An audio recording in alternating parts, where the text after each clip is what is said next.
Anda kembali bersama kami di Breaking News Kompas TV, Saudara. Masih bicara mengenai euforia pasca pertandingan playoff Olimpiade Paris 2024 antara Timnas Garuda Muda Indonesia U23 melawan Guinea yang memang nampaknya berbuah pengalaman dibandingkan dengan berbuah tiket. Seperti apa kondisinya kita akan langsung lihat bergabung bersama dengan jurnalis Kompas TV, ada Nanda Aprilia. Nanda, selamat malam. Saya paham bahwa kekecewaan pasti ada, tapi pembelajaran ini nampaknya yang lebih mahal ya, terutama bagi PSSI juga.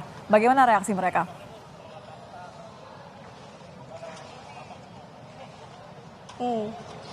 Iya Nitya, kalau kita melihat di GBK sendiri untuk nobar di sini, memang kalau dari PSSI, kami melihat ada salah satu perwakilan dari PSSI yang memang juga sudah memantau dari awal pertandingan sampai dengan akhir. Yakni langsung saja terkait dengan bagaimana respons terkait dengan hasil hari ini Timnas Indonesia melawan Timnas Guinea. Kita sudah bersama dengan saya di sini, Nitya, bersama Mas Arya Sinulinga, yakni anggota Komite Eksekutif PSSI. Selamat malam, Mas. Selamat malam. Ya. Baik, Mas, kita review sedikit terkait dari pertandingan tadi seperti apa dari tanggapan Mas Arya. Yang pasti kita hormat banget dengan para pemain Garuda Muda kita. Mereka bertarung dengan sampai terakhir tadi ya. Terus bertarung, kemudian juga apa yang didengung-dengungkan selama ini mengenai lawannya Genu itu kan ternyata mereka bisa imbangi. Walaupun dengan komposisi pemain yang ada yang hilang ya, Rido, ada Justin, ada ini sebagainya nggak ada gitu ya, tapi mereka bisa imbangi juga dan bisa dikatakan tadi pun mereka kalahnya karena penalti. Dan banyak peluang-peluang kita juga tadi selama pertandingan sehingga bisa ini ada peluang-peluang kita, tapi sayangnya memang belum nasibnya kita. Tapi satu hal apa? Ini capaian yang sangat besar bagi kita. Kita sudah lama sekali nggak pernah mencapai posisi mau lolos jadi Olimpiade ini. Tapi apakah ke depan bagaimana? Ini harapan kita ada lagi. Karena anak-anak muda kita ini usianya baru 20, rata-rata 20-an sekian.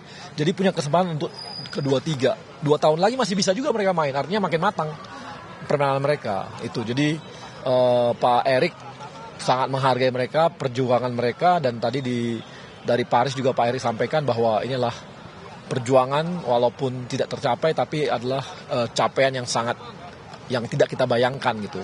Dibandingkan klub-klub negara-negara lain, persiapan mereka panjang gitu ya. Bahkan kayak tadi saya katakan juga, Uzbekistan tuh sampai 3 tahun mempersiapkannya. Mereka disatukan dalam satu klub, namanya Olimpik. Habis itu diikutkan dalam satu kompetisi Liga 1-nya Uzbek. Dan itu sama-sama mereka membangun timnya. Kalau tim kita kan dibangunnya ini ya, tidak panjang gitu, dengan pemain-pemain baru mereka juga gitu. Kalau melihat dari U23 generasi emas ini bisa dikatakan kedepannya proyeksinya seperti apa, Mas Arya? Ini sebenarnya mereka kan sebelumnya mereka ada persiapan untuk timnas U20 yang untuk Piala Dunia, dan kemudian juga ini adalah yang kemarin memenangkan juga untuk SEA Games, dan mereka masuk dapat emas gitu ya.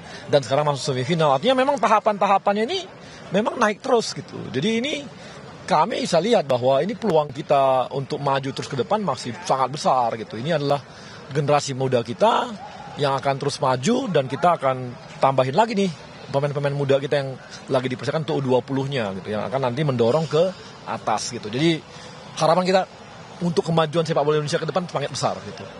Tapi kalau dari PSSI sendiri catatannya apa sih, Mas? Jadi evaluasi sehingga bisa Indonesia bisa lebih U23 khususnya juga bisa bertanding di internasional.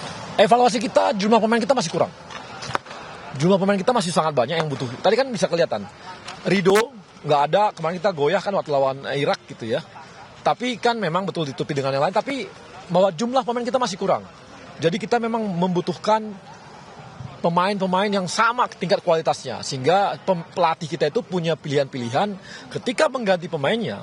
Itu bagian dari strategi, bukan sekedar ditopang dengan lapis 2, bukan. Tapi betul-betul dengan sebagai bagian dari strategi. Jadi evaluasi kami jelas bahwa jumlah pemain kita masih banyak yang kurang. Kita perlu menghasilkan pemain-pemain yang lebih banyak lagi nih untuk timnas kita ke depannya gitu. Kalau untuk dukungan klub dan liga di Indonesia sendiri, dukungannya seperti apa, Mas? Saya rasa dengan hari ini kan kita bisa lihat 70% tuh pemain mereka itu kita adalah pemain dari Liga 1 gitu ya. Moga-moga dengan nanti perbaikan liga yang kita lakukan juga, kan timnas sudah kita perbaiki nih. Hasilnya seperti ini. Nanti senior pun lawan Piala Dunia. Kita punya kesempatan juga nih masuk ke putaran ketiga. Artinya ini di timnas sudah ada track yang bagus gitu ya. Nah sekarang kita harus perbaiki liga kita nih. Makin perbaiki Liga 3, kualitasnya diperbaiki, seperti VAR dan sebagainya. Lihat loh, kemarin kita di AFC di U23, itu kelihatan pemain kita agak kagok itu dengan VAR.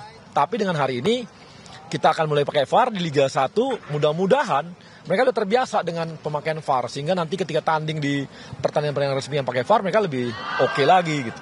Berarti ke depan akan ada regulasi yang diterapkan mungkin untuk jam terbang di masing-masing klub atau seperti apa? Ya pasti perbaikan dilakukan. Tadi kan seperti tadi perbaikan di yang pasti dulu kan jadwal aja liga kita tuh bisa nggak pernah jadwalnya pas, nggak tahu kapan main. Sekarang udah jadwal udah bagus gitu. Walaupun kemarin sempat ya tarik rem Pak Erik karena mereka nggak ngasih pemain-pemain kita ke timnas U23.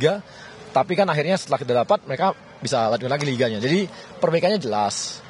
Regulasinya, sistemnya kita perbaiki pakai VAR, kemudian nanti banyak hal lain lah yang akan kita perbaiki dalam liga dan juga di youth development-nya, karena kita harus seperti yang sering saya katakan bahwa Pak Eri selalu katakan bahwa kita butuh 150 pemain untuk dari U17 sampai pemain senior, maka kita harus mencukupinya ini, yang dimana pemain mereka ini kita itu bagus, tahapannya bagus gitu. Ini yang kita ke depan sih mudah-mudahan baik ya.